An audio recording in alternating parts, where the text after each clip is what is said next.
Hello, this is a breakdown of Digitact sketch number 37, Thank You Headroom. It sounds something like this.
Yeah, so I had a couple of requests on how to make this track, so I started with this one. And I made a list of...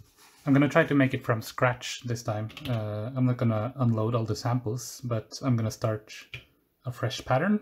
Let's take pattern 8, it's empty. And I made a checklist so that it's easier to skip to the part you're interested in.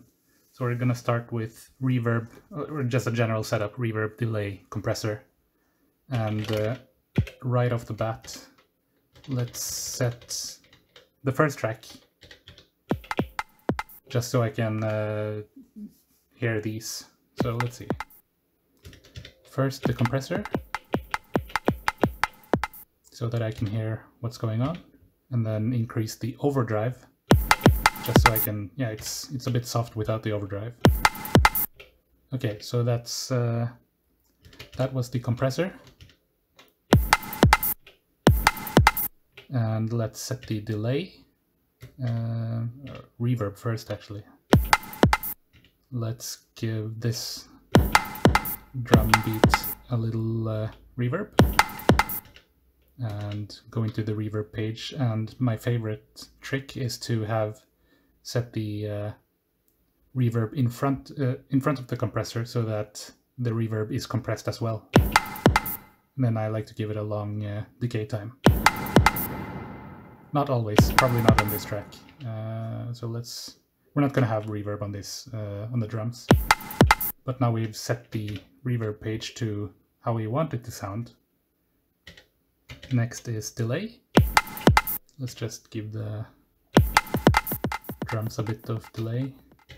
Then go into the delay page and just set it to minimum.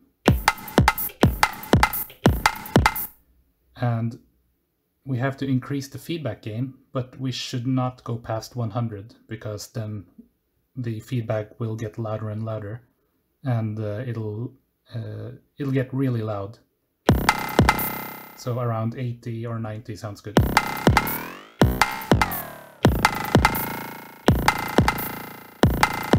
Yeah, I don't really think we need the reverb sound, but I just let's not do it. So that's what the reverb, delay, and the compressor sounds like. So let's start with the track 1 settings. I was actually supposed to switch these two steps.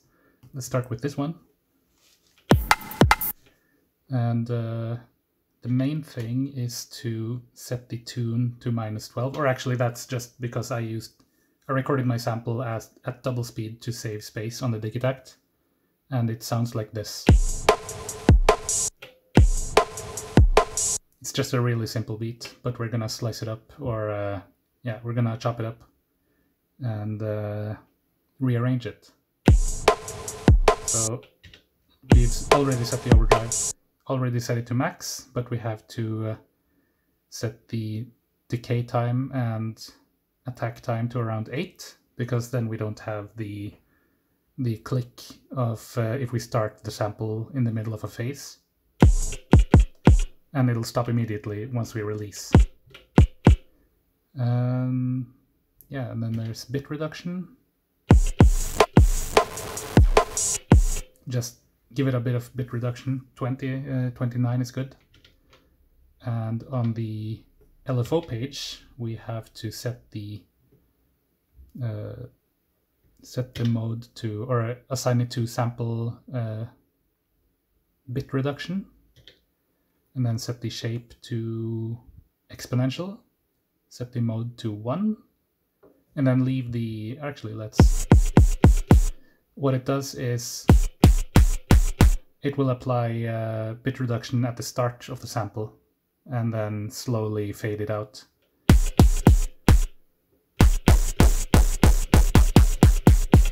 And the reason we want to have these settings but leave the depth at 0 is because we want some of the samples or some of the drums to be a bit louder, then we can just go in and increase it for that particular trig. But otherwise we'll just leave it off. So okay, I forgot I'm supposed to do this. So now we have gone through the reverb, delay, and compressor, and we've set up the first track to, we've set the all the pages to what we want it to be. And let's remake a basic beat. So first thing is we want to go into source page and then show. If you press it twice, you get the second page. It's actually the same page, but different. You see the waveform instead of the settings. And let's set the kicks and snares. Actually, you can do it like this. You can set the start point and then preview it sort of by scrolling around like this. So I know that in grid mode or grid record mode, we can set the. I know the kick is at starting point 0, but let's say I'm not sure exactly where the snare is. Oops.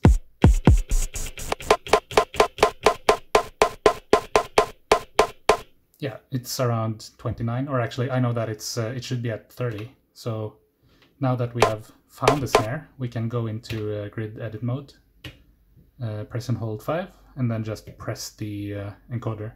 And now we have set, let me just unmute that.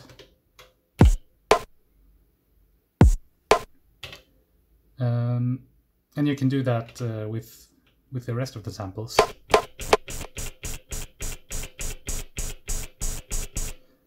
I know that I have my hi-hats at around 15, so I can press and hold that, and I know there's another hi-hat in here somewhere. Yeah, 45. And we can copy-paste everything where we need it. So I know there's a snare down here, there's another hi-hat here, and one here, and there's a kick over here. So it sounds like this. Actually, I forgot to set the tempo. Tempo should be 170 or 180. And I want the length to be almost 2, because I want the first trig, or all the trigs, to play right up until the next trig. So set the length to almost 2.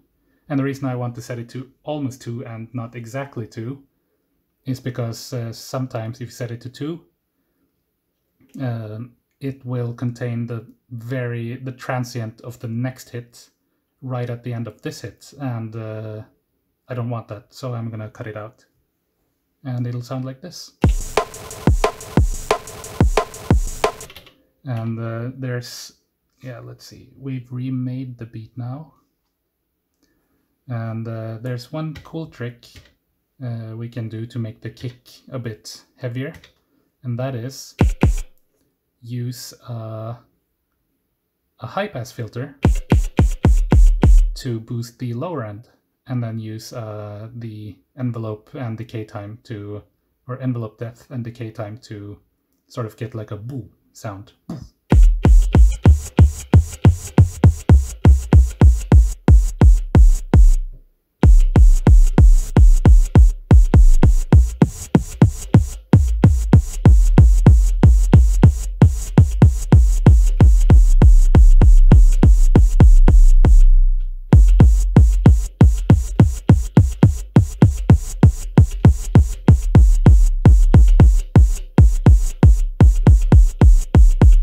think this is good. And now that we have the settings, or the settings that we want, we can go into these two trigs because they're the kicks, apply them, and then we can hold the filter page and then click clear to reset it. So now only these two trigs will have the kick boost, and it'll sound like this.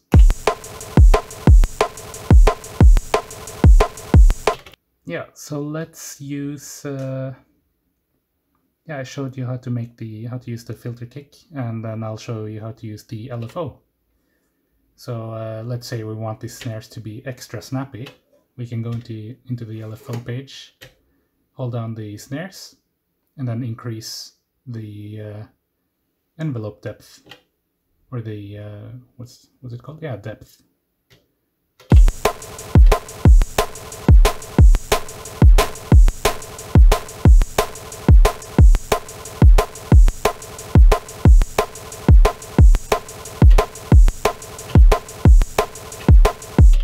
So now the snares are a bit snappier, and that's what I like to use the LFO trick for. So let's see. Now let's make the fill trick, the fill things. So let's see. This was a bit bendy. Yeah, let's copy the trigs and then just paste it. You can press and hold multiple trigs to copy them, and then paste them into, like, right next to the original trigs. And then let's set the fill condition to fill, or the trigger condition to fill. So we can press and hold these four. Press the condition encoder to set it to fill. And then press up to enable retrigger and set it to a 30-second node speed. And then we can micro time them a 30-second node to the left. And then let's do that with these trigs as well. And yeah, so that is the same thing. Press and hold the trigs and then set the fill mode to condition, or the condition to fill. And then enable retrigger and micro time a 30-second node to the left. So it'll sound like this.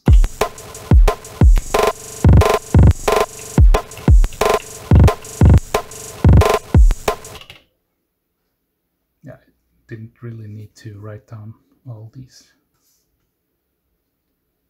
Yeah, okay, so now we have another thing, save the pattern, because you might accidentally press Func and No, which I do all the time to reload the pattern, and if you haven't saved it, then you're going to reload an empty pattern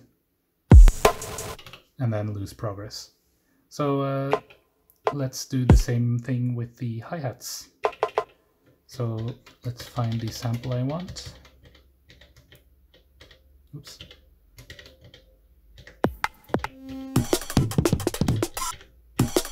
Actually, I want this sample.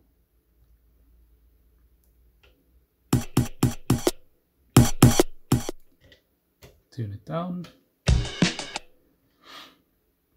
And I want this one.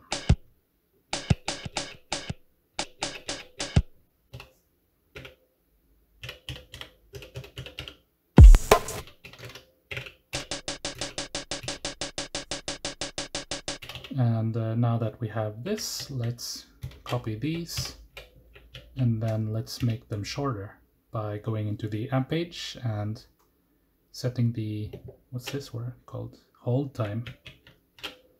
Let's set the hold time to very short and then lower the filter a bit. And let's do the same here. Oh yeah, and we have to apply the, or set the condition to fill.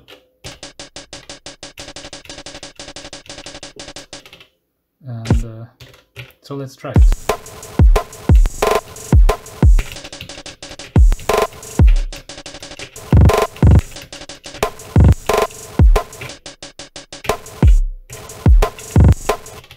Yeah, so I think maybe they're a bit soft, so we can do the same. We can try to increase the overdrive.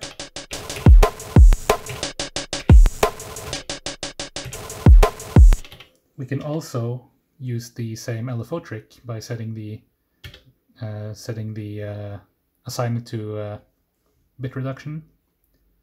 Set the shape to exponential, mode to once, and then just give it some bit reduction LFO.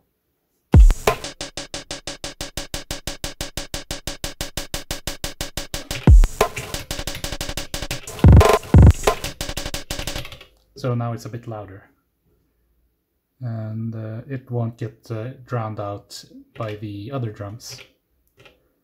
And the next step is copy step 1, or copy track 1 to track 3. So let's both copy the sound and the pattern. So select track 1, press track and copy, go to track 3, track and paste, and then add delay.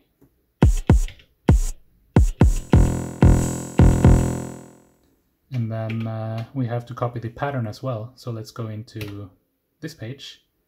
Actually, let's just complete this pattern. So let's go into the page pattern thing. It's a funk press page. And then give it 64 steps. There's a lot to explain. This is turning into a full-on tutorial, so I'll just move quickly through it. Press funk and yes to enable per pattern or per track settings. We want the drums to be 64 steps, and the reason we want to split the patterns from the tracks is because we want this one, the hi-hats, to only be 16 steps. So let's complete this one. On page 2, we don't want, we want to rearrange it a bit. So let's see. I want another snare over here, and possibly another kick here. Yeah. And now we can't use the fill trick on these 2 steps because they're occupied. So let's just take the 3 of these and give them the same fill condition, retrigger, and microtime. And same with these. Copy them, give them fill condition, retrigger, microtime.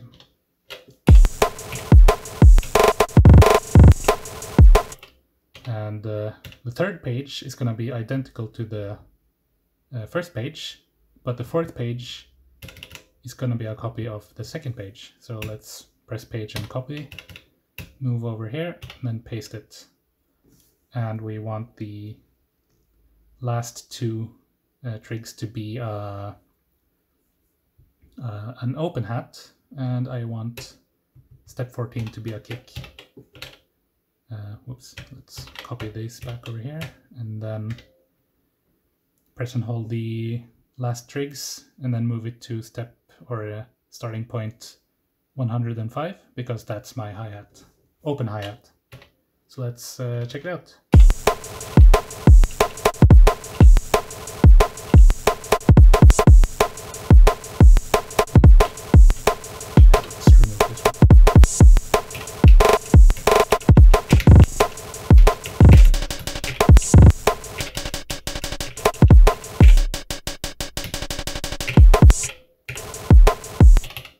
Yeah, let's save this, and now we have copied.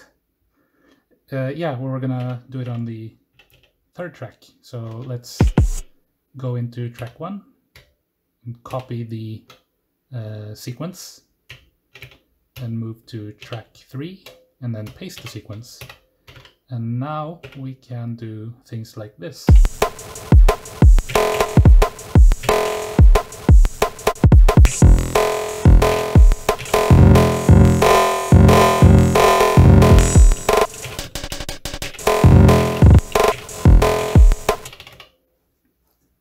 And yeah, and that's so that we don't have to go into the amp page and then manually tweak it. We can just toggle the effect on and off, sort of. Let's see. Next step is copy track 1 to track 4 and then change the sample. And that's how I made my variation. It's sort of by accident, and I can show you exactly what happened. So select track 1, copy it, go to track 4, paste it. So now we have two identical ones. And we also want to copy the pattern. So go into grid record mode or grid edit mode, press Func and copy. So we have copied the sequence, and then go to track 4, go into grid record mode, and then Func and paste to paste the pattern or the sequence. And now they're identical. But if we change the sample to, I think it was, yeah, this one. And it doesn't sound that good because it's a different tempo and it's a different pattern. So it won't have the same snares or the snare at the same place, etc. So, but I tried to force it to work, so I changed the pitch, and it actually sounded pretty good.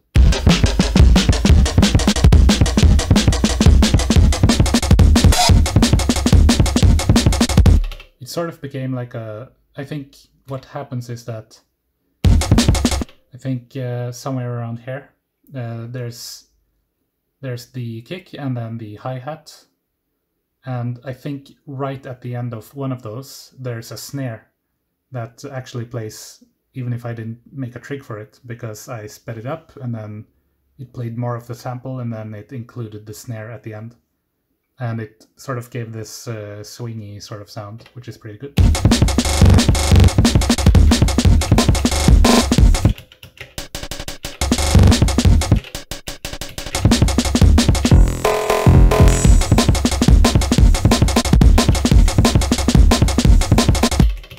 Yeah, so that's how I made the first 4 tracks. And then there's the bass sound. And I have it on, I'll just unmute it immediately. Go to track 5, and I'll try to remake it from scratch, so that you see it's not super advanced. It's just a bit unusual, maybe. So let's set the sample to, I think it was this one.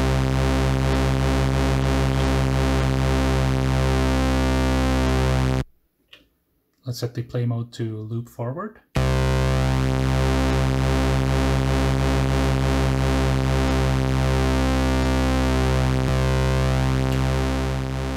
And this sample is just made from, there's a free VST called OBXD.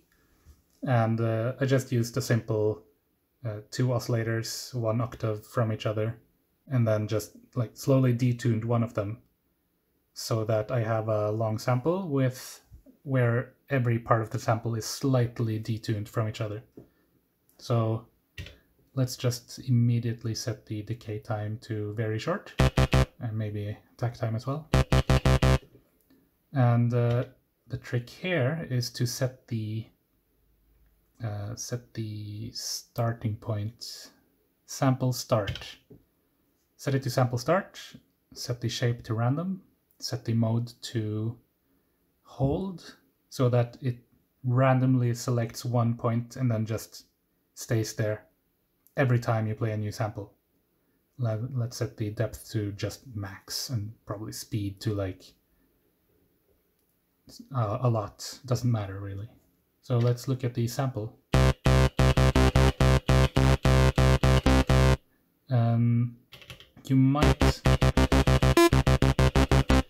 You might notice that it starts around here a lot, so we can move the start point to the middle.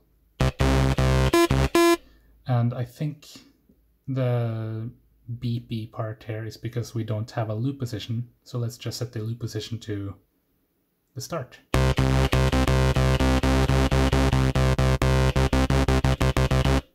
And that's how I make the slightly random sound. And then there's the filter. I set it to somewhere around here, 40 or something, and then give it some resonance. And then give it some envelope depth. And then during the track, what I'm doing is basically just tweaking the envelope depth and the decay time and resonance amount. We can probably give it some overdrive.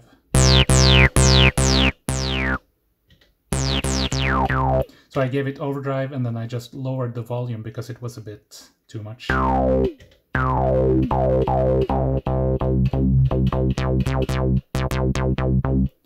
And maybe some bit reduction. The bit reduction isn't very noticeable at when the filter is low, because we'll be filtering out all the bit reduction sound.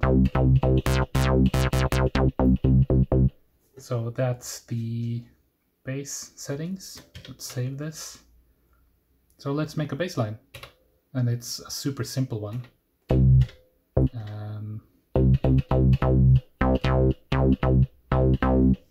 It's 2 pages long, and let's go for it. This note goes here, and then I'll just copy these over here.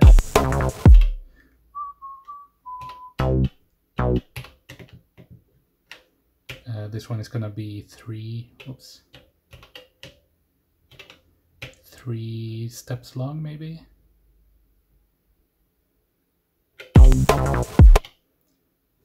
And 2 steps long. An octave up.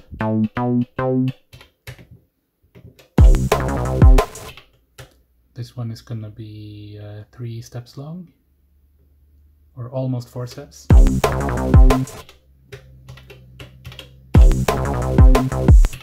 Copy these, go to page 2.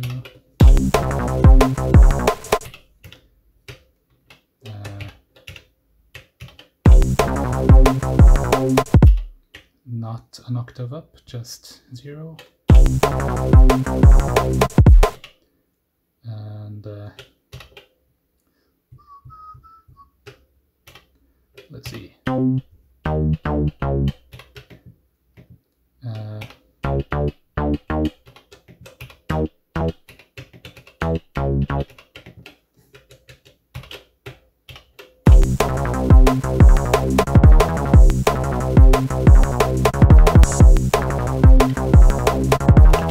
And yeah, now we've made the bass line.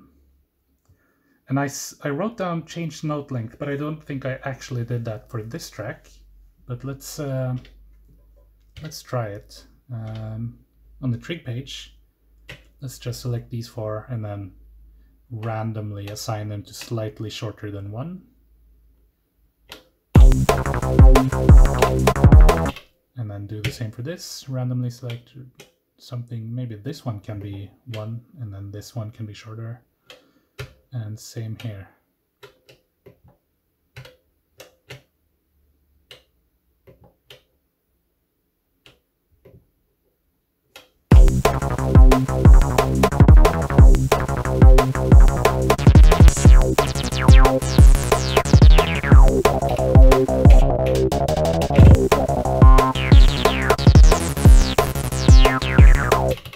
And then, yeah, that was it. I have another page, but feels like I've forgotten something.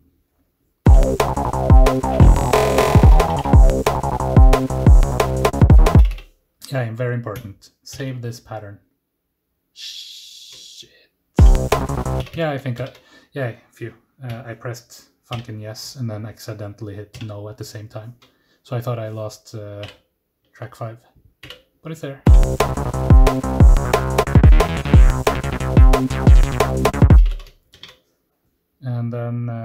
so I think these are, we're done with this side, this page.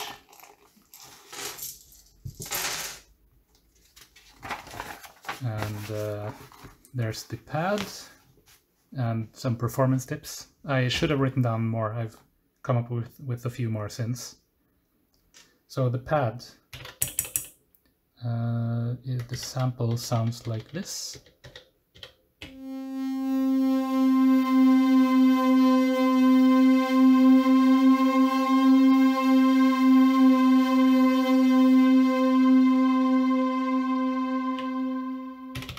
It's just a long note that's slightly detuned and has some delay on it, and is a bit eerie, sort of.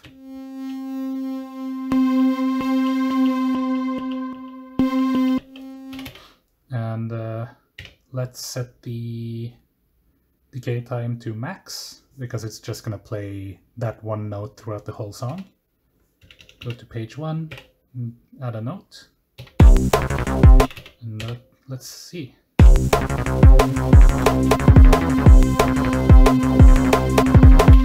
I actually think I went for an octave higher. Let's see. Yeah, that sounds more correct.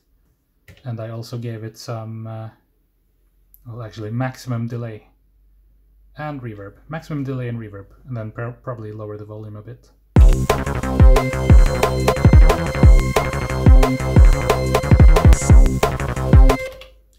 And it's a very long sample, so we can, and it's replayed too early, so let's just set the trig condition to every 1 to 2, sort of. So it plays, when it says 1 to 2, it'll play the first time it loops, and then it'll play all the way to the end, and then next time it won't play because it's only set to play once every 2 patterns. So let's see.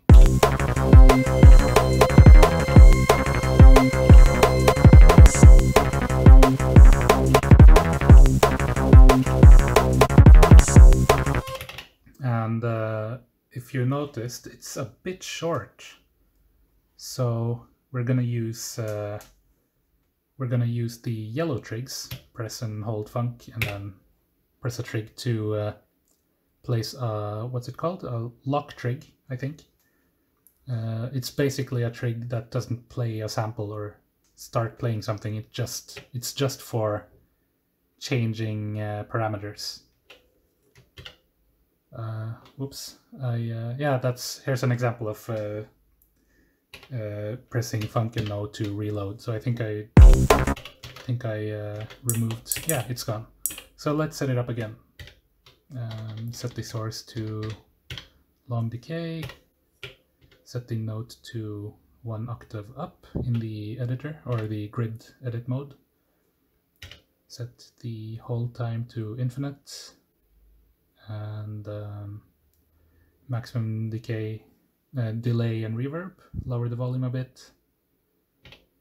Give this, yeah, it's on 4 pages already, and then give it 1 to 2, once every 2 loops. Let's save this.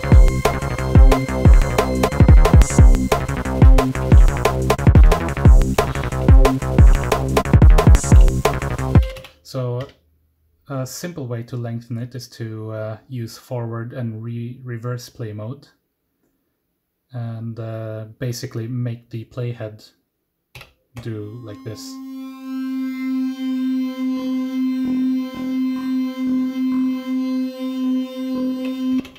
And yeah, so I think we're gonna place one here immediately, and then set this play mode to reverse.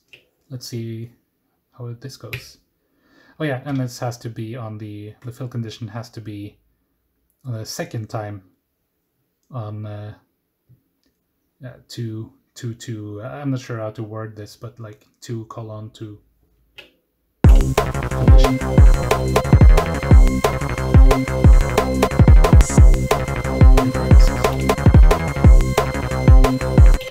And then probably set 1 here, and then set the trig condition to 2-2.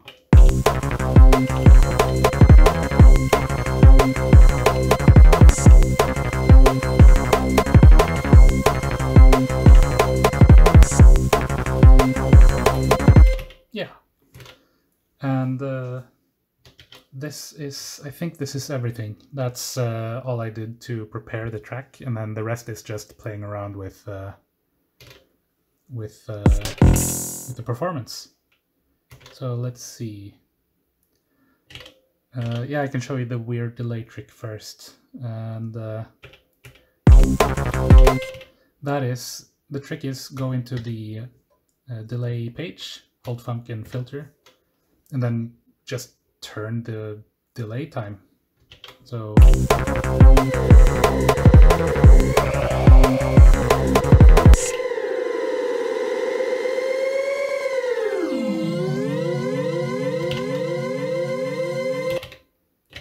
and it affects everything. So if we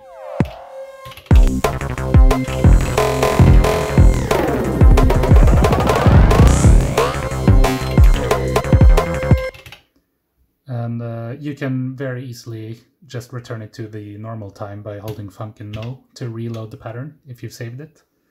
And I did one transition thing with the bass where I went into the amp page and gave it some delay, and then went into the delay page, muted the drums and added delay as a transition. So let's see what that looks like.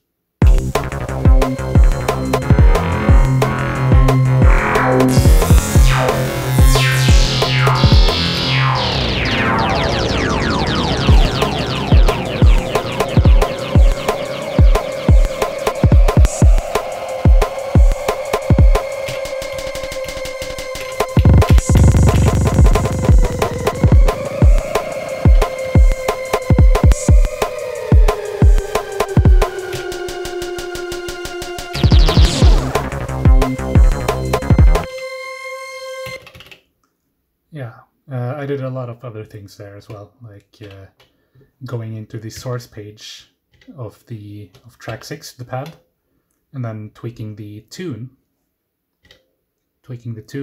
and then just let the delay do its thing, because it sounds super weird. And I originally had a few ideas, but I didn't write them down. So yeah, I'm not exactly sure when to use the fill button. It's a bit difficult because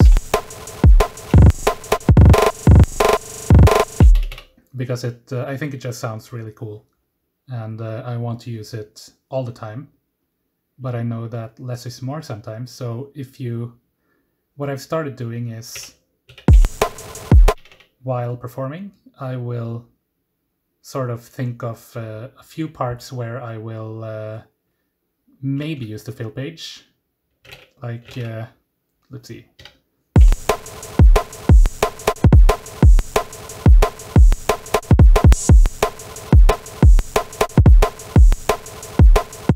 It's hard to explain. But I think basically what I do is I try to let the pattern, or the whole drum pattern, I want it to play at least once without me pressing the fill page, because I spent a lot of effort into making the drum loop sound like it sounds.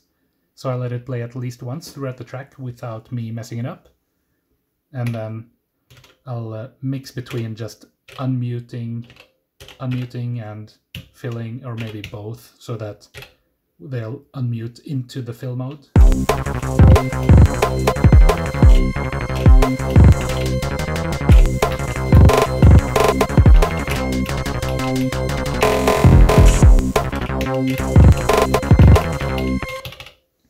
So I just only enable it a few times, or a few seconds at a time, or like very short amount of time. And basically I just press it randomly like this.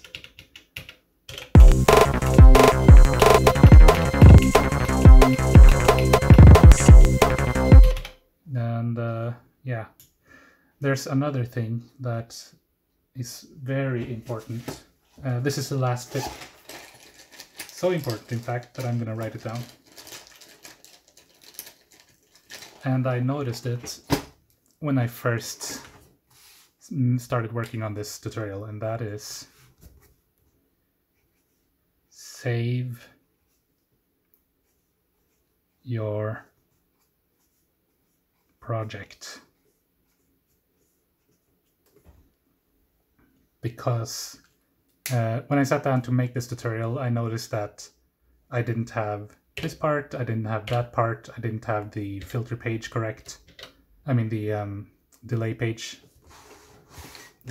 correct, and I didn't have all the levels were off. I basically loaded up an earlier version of the same project, because after I'd done recording it, I only saved the pattern. I forgot to save the project. So I had to find the correct samples. Not all of them were loaded. So yeah, save your projects, and it's more important than saving your pattern, even if this is really important. So yeah, that's it. I hope that was helpful, and thanks for watching. Bye.